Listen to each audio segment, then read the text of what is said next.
Telugu capital భక్తి టీవీకి స్వాగతం సుస్వాగతం. నేను శ్రీలక్ష్మి. ఈరోజు మన స్టూడియోలో ప్రముఖ అతిథి ఉన్నారు. ఎవరు అని ఆలోచిస్తున్నారా? మనకు బాగా పరిచయమైన వ్యక్తే. ఆంధ్ర మహిళా సభ రిటైర్డ్ ప్రిన్సిపల్గా చేశారు. కవయిత్రి, రచయిత్రి, లైఫ్ కోచ్. దేశాల్లో మానసిక వికాసం గురించి ఎన్నో దేశాల్లో చాటి చెప్పి వచ్చిన గొప్ప వ్యక్తి, గొప్ప వనిత డాక్టర్ జిఎల్కే దుర్గ గారు మనతో ఉన్నారు. దుర్గ గారు నమస్కారం అండి. నమస్కారం శ్రీలక్ష్మి గారు. దుర్గ గారు, మీరు లైఫ్ కోచ్. మనుషులు ఎలా ప్రవర్తించాలి, ఎలా ఉండాలి అన్నది అద్భుతంగా దేశ విదేశాల్లో చెప్తూ వస్తూ ఉన్నారు. మనుషుల్లోనే మహనీయుల గురించి అద్భుతంగా చెప్తూ ఉంటారండి. ఈ శంకర జయంతి సందర్భంగా శంకరాచార్యులు గారి గురించి వివరించండి. ఈ రోజున శంకర జయంతి. ఆ అద్వైత దీప్తి సాధకులు, తత్వవేత్త, ఆ మహానుభావుని తలుచుకోవడం మనకి చాలా చాలా అదృష్టం అండి. సదాశివ సమారంభం శంకరాచార్య మధ్యమం అస్మదాచార్య పర్యంతం వందే గురుం పరంపరం నమో శంకరాచార్య. అసలు ఆయన పేరు తలుచుకుంటేనే మన సనాతన సాంప్రదాయాలందరూ పులకించిపోతారండి. ఆయన పుట్టుక అనేది ఎంత గొప్ప అంటే, శివగురు ఆర్యాంబ అనే దంపతులు పిల్లలు లేక చాలా రోజులు మదనపడి తపస్సు చేస్తారండి. అక్కడ వృషభాచలం అనే పర్వతం దగ్గర కాలడి కేరళలో, అక్కడ ఆ దేవుడి దగ్గర ముందు ఆహారం అంటే భోజనం మానేసి, ఆ తర్వాత పళ్ళు ఫలాలు తీసుకుంటూ, ఆ తర్వాత ఇంకా దేవుడు ప్రత్యక్షం అవ్వలేదు అనేసి ఒట్టి నీళ్లు తీసుకుంటూ ఆ దేవుడిని సేవిస్తే కలలో కనబడి శివగురు గారికి చెప్పారట, నీకు అల్పాయుషుడు సర్వజ్ఞుడైన కొడుకు కావాలా, లేదా ఆయుష్ ఎక్కువగా ఉండి మామూలుగా ఉండే కొడుకు కావాలా అంటే అల్పాయుష్కుడైనా సర్వజ్ఞుడైనా కొడుకునివ్వండి అని అన్నంట. ఆ తర్వాత శంకర స్వాముల వారు పుట్టడం జరుగుతుంది. అయితే ఈ శంకర స్వాముల వారిని శంకరం, లోక శంకరం అంటారు. అవునండి. శం అనే పదానికి వెలుగు, దీప్తి, మంచి, శుభం, కళ్యాణం అనే అన్ని పదాల్లో ఉన్నాయి. శంకరం, లోక శంకరం అంటే లోకానికి వెలుగుని, కళ్యాణాన్ని, మంచిని ఇచ్చిన మహానుభావుడు మనకి శంకరస్వామి వారు. ఇంకొక విశేషం ఏంటంటే, ఈ రోజున శంకర జయంతిని మనం వైశాఖ మాస శుద్ధ పంచమి అంటే దాన్ని ఎలా చూస్తారంటే శంకర యారాలావాస 5వ నంబరు. అలాగే కా, శంకరాలో 2వ అక్షరం కా, 1. రా, యారా 2వ అక్షరం. అంటే దీన్ని మనం చూస్తే ఇక్కడ ఆ 2, 1, 5ని 2 వైశాఖం మాసం, చైత్రం తర్వాత వైశాఖ మాసం 2వ మాసం, నంబర్ 1 అంటే మనకి శుక్లపక్షం, శుద్ధ శుక్లపక్షానికి 1. మళ్ళా రా అంటే శంకరాలో 2 అంటే శంకరాలో 5, యారాల. ఈ 5ని మనం ఎలా చెప్తామంటే 2, 1, 5 2వ మాసము మా పౌర్ణమి ముందు శుద్ధ పంచమి అంటే ఈ 5వ రోజు. ఈ 2, 1, 5ని ఆయన పేరులో ఉంది అనేసి కొంతమంది చెప్పడం అనేది ఎంత విశేషమో, గొప్ప వాళ్ళకి అలా కలిసి వస్తుంది అని చెప్తూ ఉంటారు. అయితే శంకరస్వాముల వారు జన్మ విశిష్టంగా మనకి ఆర్యాంబ గారి ద్వారా జరిగిన. పాప 3 సంవత్సరాల వయసులోనే తండ్రి గారు పరమపదిస్తారు. ఆర్యమాంబ గారు ఆయనకి 5వ సంవత్సరంలోనే చక్కగా ఉపదేశించి తన ఏమంటారంటే ఉపనయనం చేయిస్తారు. 3 సంవత్సరాల వయసులోనే ఆయన వేదాంగాలు చెప్పగలుగుతారు. అంత తొందరగా? ఆ 7వ 8వ సంవత్సరం అప్పుడు ఆయన ఒక పేదరాల ఇంటికి భౌతి భిక్షాందేహి అని వెళ్తారు. ఎంత పేదరాలంటే ఇల్లంతా వెతికితే ఆవిడికి ఒక వడిలిపోయిన ఉసిరికాయ కనబడుతుంది. ఆ ఉసిరికాయ కనబడితే ఆవిడ ఉపవాస దీక్షలో, ఏకాదశి దీక్షలో ఉంటుంది. ద్వాదశి అది తింటేనే ఉపవాసం విరమించినట్టు అవుతుంది. ఉన్నది ఒక ఉసిరికాయ.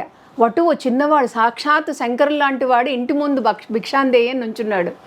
తను తినాలా, అతనికి ఇవ్వాలా అని ఒక సంశయము. సరే, నా దీక్ష ఏమైనా పర్వాలేదు, వటువుకి నేను ఇవ్వకపోతే ఎలా అని మా ఏదైతే ఉసిరికాయ ఏందో ఆయన చేతిలో పెడితే ఆయన చూసి పాపం ఆయన చెల్లించిపోతారు. ఎంత బీదగా ఉందో స్త్రీ తల్లి, అయినా నాకు ఈ ఉసిరికాయ ఇచ్చింది అని ఆవిడ్ని చూసి చాలా ఆయన అనుకుని అమ్మవారిని ప్రార్థిస్తారు, లక్ష్మీదేవిని. అమ్మా లక్ష్మీదేవి అని కనకదార స్తోత్రం చేస్తారు. కనకదార స్తోత్రాన్ని అమ్మ హృదయం, లక్ష్మీదేవి హృదయం ఆవిడ శంకర్లు పిలవగానే దిగి వస్తే, అమ్మా ఈ బీదరాలికి నువ్వు కటాక్షించాలమ్మా అంటే లక్ష్మీదేవి అంటుంది, నాయనా పూర్వజ జన్మలో ఏది పెట్టి పుట్టలేదు, ఏ ధర్మము చేయలేదు, ఏ భిక్ష పెట్టలేదు నాయనా, మరి అర్హత కలిగితే కదా నేను ఇవ్వగలుగుతాను అంటుంది.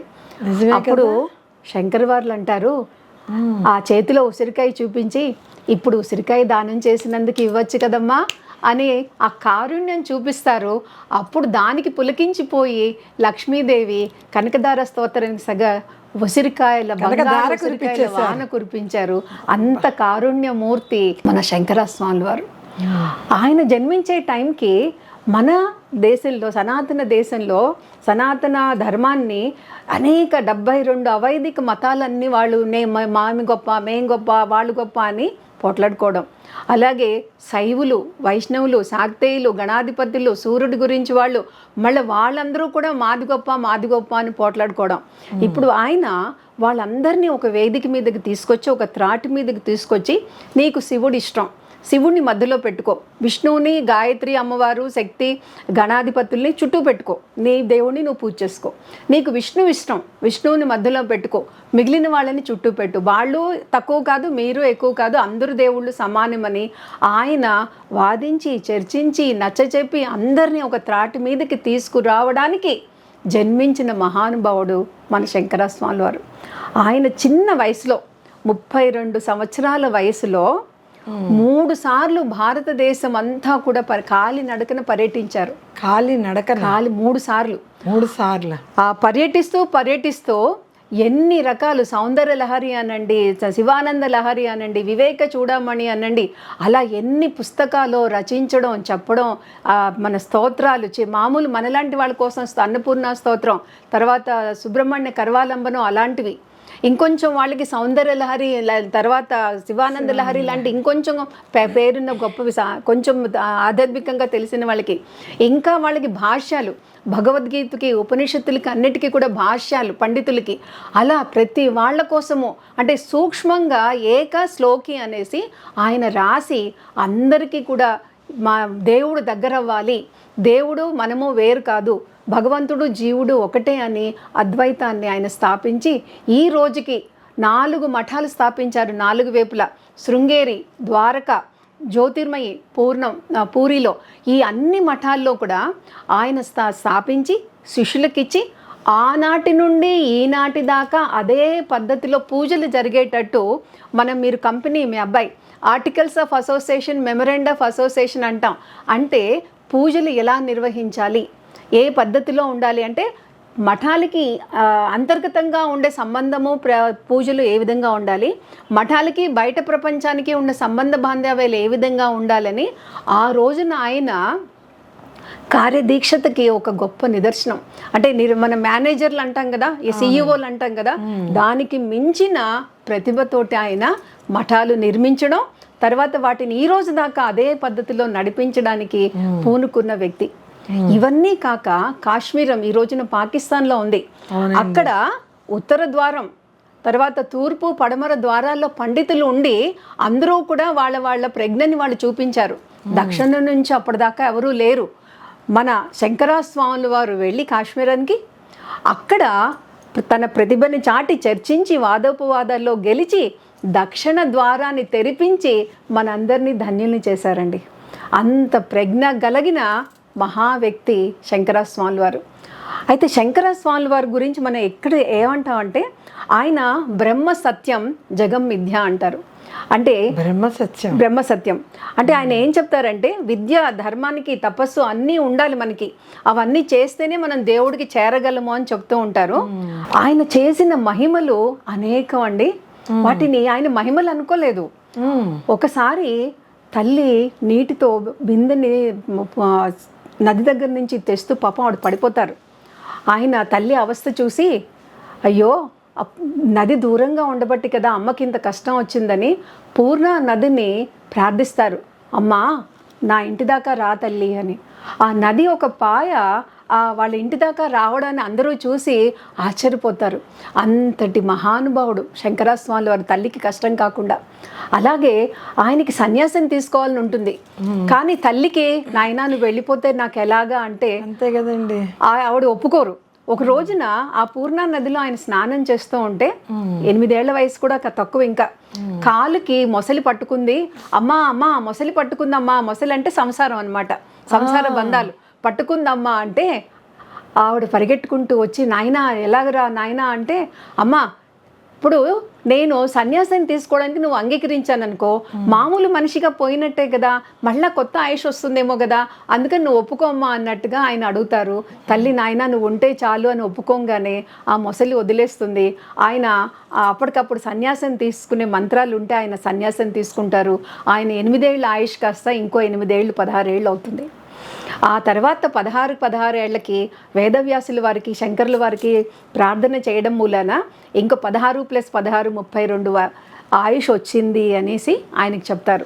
ఇంకొక విషయం ఏంటంటే, అవసాన దశలో నువ్వు నాకు రావాలి కొరివి పెట్టాలి అని తల్లి కోరితే అని అంటారు. అమ్మా సృహలో ఉండి కానీ సృహలో లేకపోయినా కానీ, పొద్దున కానీ రాత్రి కానీ ఏ సమయంలో నువ్వు తలుచుకున్నా నేను వస్తానమ్మా నీ అవసాన దశలో అని ఆవిడకి మాటిస్తారు. ఆ విధంగానే ఆవిడ అవసాన దశలో ఆ శంకరాన్ని తలుచుకోగానే ఆయన వచ్చి తల్లికి ఈ కర్మలు చేయడం అనేది సన్యాసికి విరుద్ధం అని చెప్పినా, మూఢాచారాలు కాదు, తల్లికి కొడుకు ఉన్న తల్లిని నేను సంతృప్తి పరచాలి అని ఆయనకి కర్మకాండలు అన్నీ చేస్తారు. అలా మూఢనమ్మకాలని కూడా దూరం పెట్టిన వ్యక్తి మన శంకరస్వామి వారు. 12 సంవత్సరాల వయసులో బ్రహ్మసూత్రాలకి భాష్యం, భగవద్గీతకి ఉపనిషత్తులకి రాస్తారు. వీటిని ప్రస్థానత్రయం అంటారండి. అంటే పండితులు అనేవాళ్ళు చదువుకోవడానికి చాలా చాలా దివ్యమైన ప్రబంధంగా ఇది మనం ప్రస్థానత్రయాన్ని చెప్తూ ఉంటారు. తర్వాత ఇవన్నీ కూడా శిష్యులందరికీ బోధిస్తూ కాలినడకన నడుస్తూ మఠాలు నిర్మాణం చేస్తూ ఆయన ఒక రోజున వేదవ్యాసులు వృద్ధ బ్రాహ్మణ రూపంలో శంకరస్వామి వారి దగ్గరికి వస్తారు. శంకరస్వామి వారితో చర్చకు దిగి ఆ చర్చ 8 రోజులు జరిగాక అప్పుడు సాష్టాంగ ప్రమాణం పద్మపాదుడు చెప్తాడు. వచ్చింది సాక్షాత్ వేదవ్యాసులు అనగానే సాష్టాంగ నమస్కారం చేసి నాకు అనుమతి ఇవ్వండి, నా ఇంకా చాలించేస్తాను నా జన్మ అంటే, లేదు నాయనా నువ్వు చేయవలసిన పనులు ఇంకా ఉన్నాయని ఆయుష్ని పెంచారు అని చెప్తారు. ఈయనకి కాశీలో మొదటగా ఒక విద్యాభ్యాసానికి వెళ్ళినప్పుడు దొరికిన శిష్యుడు సదానందుడు. ఈ సదానందుడు చాలా చాలా భక్తిగా ఈయన సేవిస్తూ ఉంటాడు. మిగతా శిష్యులందరూ కూడా చాలామంది ఈయనకి ఉంటారు. కానీ సదానందుడు అంటే మిగతా వాళ్ళకి కాస్త ఈర్ష్యగా ఉంటుంది. ఇతను గొప్ప ఏంటి, మేము కూడా శిష్యులమే కదా అనేసి కొంచెం చిన్నపాటి అసూయ ఉంటుంది.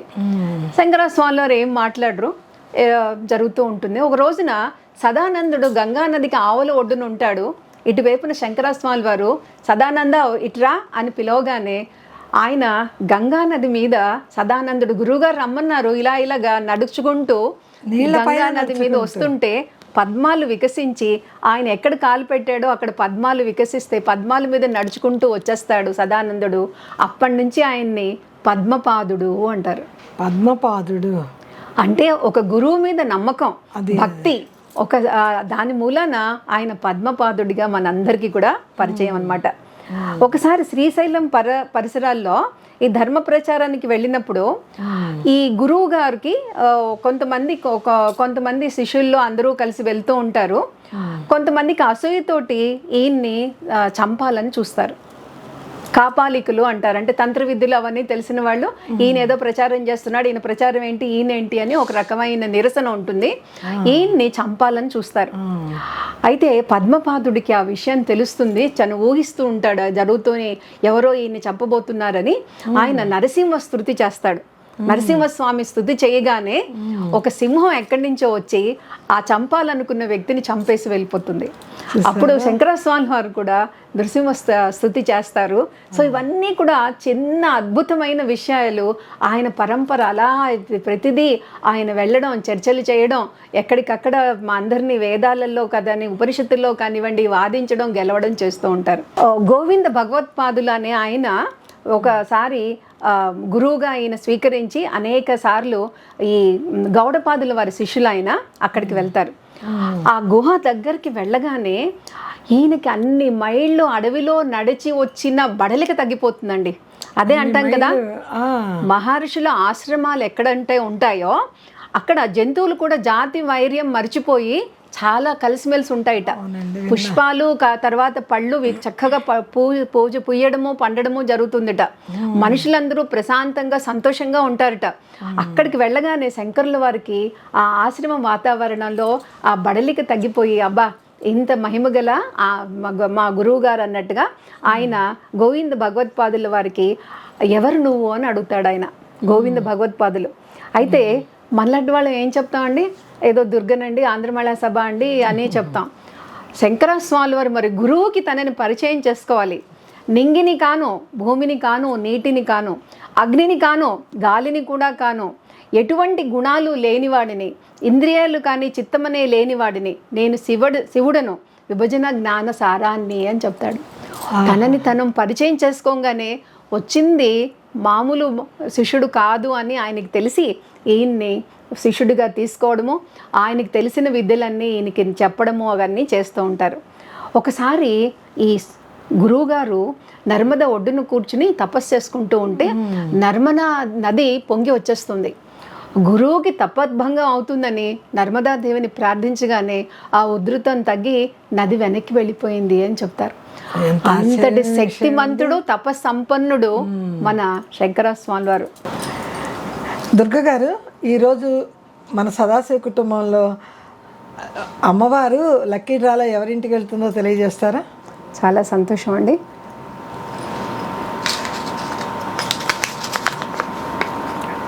వంశీప్రియ మంచిర్యాల అండి. ఆవిడకి ఈ రోజున లక్కీ డ్రా వచ్చింది. చాలా సంతోషం, కంగ్రాచులేషన్స్ అండి. మీ భక్తికి అమ్మవారు మెచ్చి మీ ఇంటికి వస్తున్నారు. వంశీప్రియ గారు, మీరు స్క్రీన్ పైన వచ్చే నెంబర్కి పూర్తి చిరునామా, పిన్ కోడ్ నెంబర్ కంపల్సరీ రాయండి. తెలుగు క్యాపిటల్ భక్తి టీవీ వారు మీకు త్వరలోనే పుస్తకం అందిస్తారు. శ్రీమాత్రే నమః. శంకరాచార్యుల గారి గురించి అద్భుతంగా ఎంత అనర్గళంగా మాట్లాడారు దుర్గ గారు. చాలా చాలా సంతోషం అండి.